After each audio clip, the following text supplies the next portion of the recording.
कहना ਅੱਜ ਮੇਰੀ ਤੁਹਾਡੀ ਭੈਣ ਦਾ ਥੋੜੀ ਬਰਥਡੇ ਹੈ ਤੁਹਾਡੇ ਜੀਜੇ ਦਾ बर्थडे ते हाय वे तेनू हैप्पी बर्थडे ਇੱਧਰ ਇੱਧਰ ਲੈ ਕੇ ਗਿਆ ਹਾਂ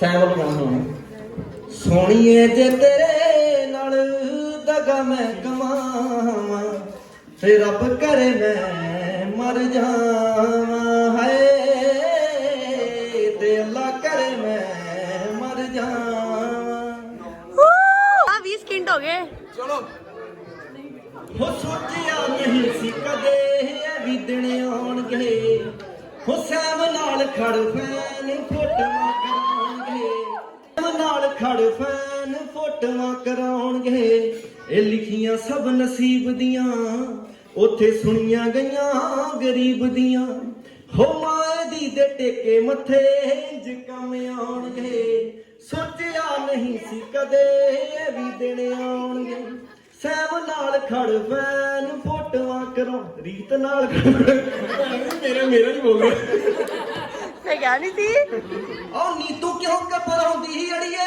ਨੀ ਹੋ ਜੱਟ ਫੋਕੇ ਫਿੰਦਰ ਨਾ ਮਾਰੇ ਹੋ ਨੀ ਤੂੰ ਕਿਉਂ ਘਬਰਾਉਂਦੀ ਅੜੀਏ ਨੀ ਹੋ ਸੈਮ ਫੋਕੇ ਫਿੰਦਰ ਨਾ ਮਾਰੇ ਓ ਬੜੀ ਵੱਡੀ ਹੈ ਢਾਣੀ ਸੈਮ ਦੀ ਹੋ ਨੀ ਇਹ ਦਿਨੇ ਦਿਖਾ ਦੂਗਾ ਤਾਰੇ ਹੋ ਮੈਨੂੰ ਮਾਣ ਬੜਾ ਹੈ ਇਹਨਾਂ ਤੇ ਹੋ ਜਿਹੜੇ ਮੋਢਾ ਜੋੜ ਕੇ ਨਾਲ ਖੜੇ ਹੋ ਫੱਟੇ ਚੱਕ ਦੇਣਗੇ ਨੀ ਮੈਂ ਕਿਹਾ ਸੁੱਖ ਨਾਲ ਮਿੱਤਰਾਂ ਦੇ ਯਾਰ ਬੜੇ ਹੋ ਫੱਟੇ ਚੱਕ ਦੇਣਗੇ ਨੀ ਹੈਗੇ ਸੁੱਖ ਨਾਲ ਮਿੱਤਰਾਂ ਦੇ ਯਾਰ ਖੜੇ ਕੱਲ ਮੈਨੂੰ ਸਵੇਰ ਤੁਸੀਂ ਦਿਨ ਚ ਤਾਰੇ ਹੀ ਦਿਖਾਉਣੇ ਆ ਕੱਲ ਮੈਨੂੰ ਸਵੇਰ ਦਿਨ ਚ ਤੁਸੀਂ ਤਾਰੇ ਹੀ ਦਿਖਾਉਣੇ ਵੀਰੇ ਨੇ ਉਹਨੇ ਕਿਹਾ ਨਾ ਸੈਮ ਨੇ ਮੈਂ ਤਾਰੇ ਦੇਖਣੇ ਆ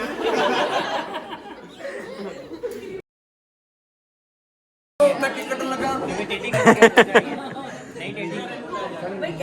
ਉਹ ਇੱਦੀ ਕਰਨਾ ਪਾ ਲੋ ਇੱਦੀ ਓਏ ਉਹ ਨਿਕਲਣਾ ਹੀ ਇਹ ਚ ਫਵਾਰਾ ਨਿਕਲ ਉਹ ਚ ਫਵਾਰਾ ਨਿਕਲਣਾ ਇਹ ਚ ਉਹ ਫਵਾਰਾ ਨਿਕਲਣਾ ਇਹ ਚ ਚਾਰ ਦੂਜੀ ਵੀ ਹੈਪੀ ਬਰਥਡੇ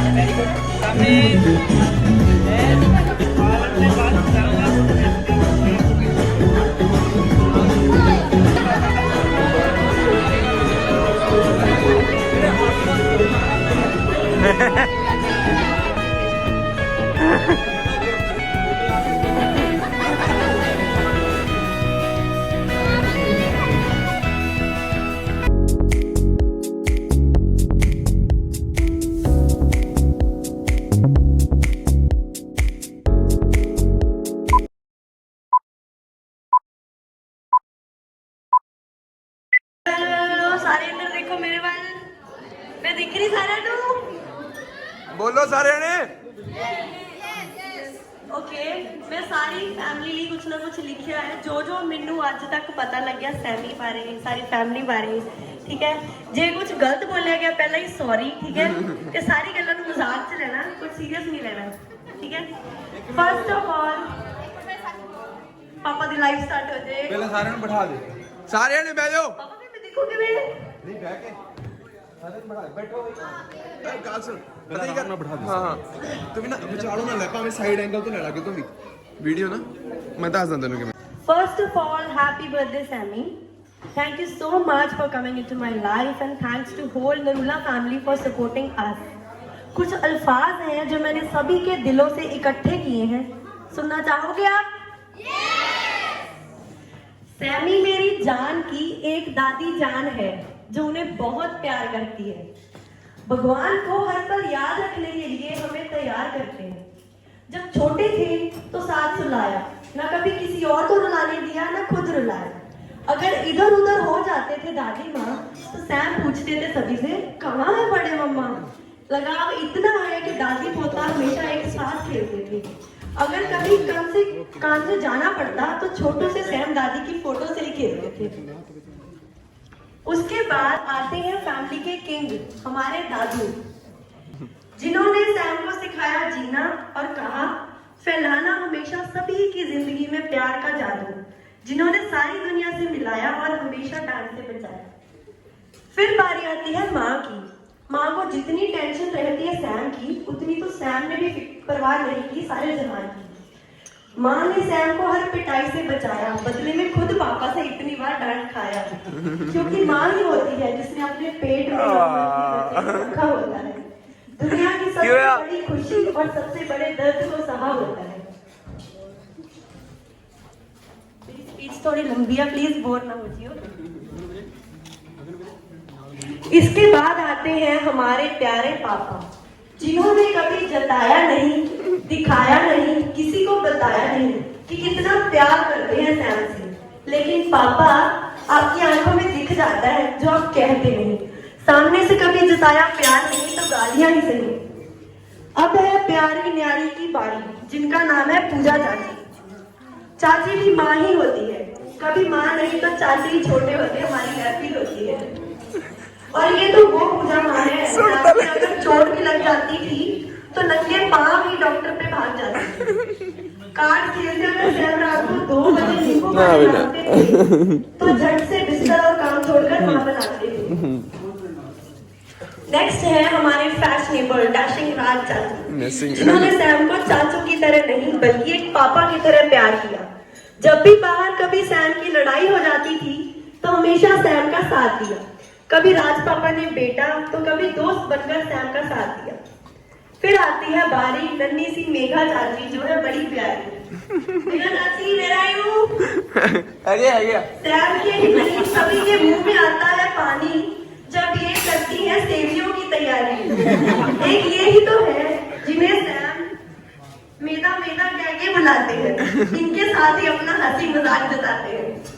उसके बाद आते हैं हमारे छोटे चाचू, जो बेचारे हमारी तरह काम की वजह से रोज बिजी रहते हैं। जब भी किसी का बर्थडे आता है सबसे ज्यादा टेंशन चाचू उठाते हैं, कभी बैलून्स तो कभी केक, बस ये चीजें करने वाले हमारे दिशु चाचू ही है। फिर है बारी शीनू बुआ की, जिन्होंने हर बार सैमी की लंबी उम्र की दुआ की। बुआ चाहे शादी के बाद दूसरे घर चली जाती है, पर प्यार उसे भी दुगना जताती है। जब कभी सैमी के डांट पड़ जाती थी तो बुआ सभी को कस्में डाल के चुप करवाती थी। अगर कभी सैमी कोई चीज मांगते थे बुआ से, बुआ एक की बजाय 10 चीजें ला देती थी। इतना प्यार है बुआ को सैमी से और सैमी को बुआ से। फिर आती है बारी इनकी सारी बहनों की, इतनी सारी बहनों का इकलौता भाई जिसने मेरे साथ बड़े प्यार से शादी निभाई। खुद सैम सिंह को जितना मर्जी डांट लेते थे, पर अगर मम्मा डांटते थे तो सैम माँ से ही गुस्सा हो जाते थे। अगर कभी बात आती पापा से पैसे मांगने की, सैमी खुद तो डरते थे, सिम्मू को आगे करते थे।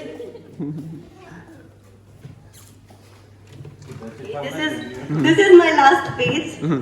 सुरभि खुशी अगर दिख जाती कभी सैमी को, उन्हें बुलाकर कहते 10-10 रुपए दूंगा, मेरा सिर दबा दो, किसी से नहीं कहूंगा। सुखमनी को हर बार उसके दांतों से चिढ़ाते थे, चाहे जितना मर्जी झगड़ ले एक दूसरे से, फिर भी भगड़ा उसके साथ ही करने जाते थे। फिर क्या सेजल समरीन की बारी आई। ये दोनों पहली थी जिन्होंने सैमी की रेल बनाई। इनके भाई में इनकी जान है, तभी से सैमी नहीं सेजल समरीन की तो सीता जान है। इसके बाद सभी के लिए सैमी समरीन से शीत बन गए। इनकी नन्ही बहनों में इनकी जान है, जिनका नाम हरलीन गुरलीन है। सैमी मेरी दुनिया है और सैमी की दुनिया आप सब। इस फैमिली में लाने के लिए thank you so much Rav. Love you Sammy and love you Narula family.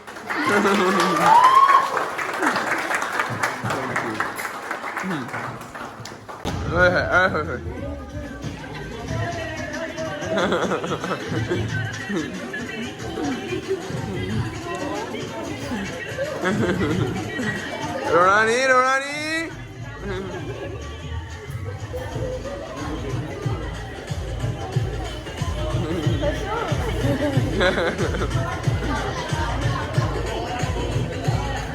Romo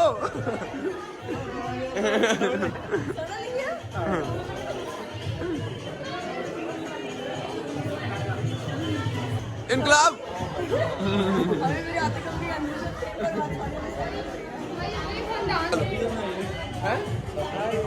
hello बढ़िया लिखे ना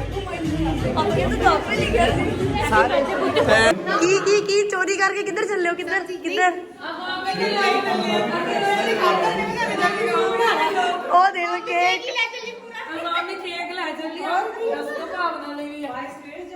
ਪਿੱਛੇ ਭਾਵਨਾ ਦਾ ਹੱਕ ਨਾਲ ਲੈ ਕੇ ਚੱਲੀ ਮਾਂ ਨੂੰ ਇਹ ਨਾਨਕੀਆਂ ਦਾ ਕੀ ਕਰਨਾ ਉਹ ਦੇਖੋ ਉਹ ਕਿਤੇ ਖਾਦਾ ਕਿਤੇ ਘਰੇ ਲੈ ਕੇ ਖਾਣਾ ਹੱਕ ਨਾਲ ਲੈ ਕੇ ਦੀ ਚੜਾਈ ਹੈ ਇਹ ਫੀਲਿੰਗ ਆ ਵੀ ਸਟਾਰ तो फॉलो माय यूट्यूब चैनल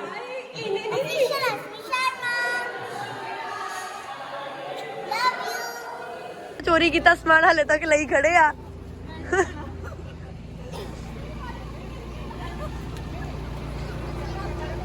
है मिल लगे कि मम्मा गड्डी चलाउन लगे आ मम्मा मिल लगे कि तुसी गड्डी चलाउन लगे हो भाजी मैं गई पापा मैं गई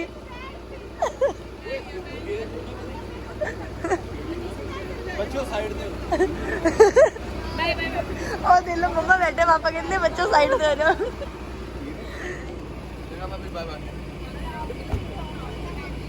सो गाइस आज ਜਿਹੜੀ ਮੇਰੀ ਡਰੈਸ ਸੀ ਮੈਨੂੰ ਭਾਬੀ ਨੇ ਗਿਫਟ ਕੀਤੀ ਸੀਗੀ ਥੈਂਕ ਯੂ ਭਾਬੀ for this lovely dress my pleasure bye bye ਆਪਾਂ ਬਹੁਤ ਖਿਆਲ ਲੈਣਾ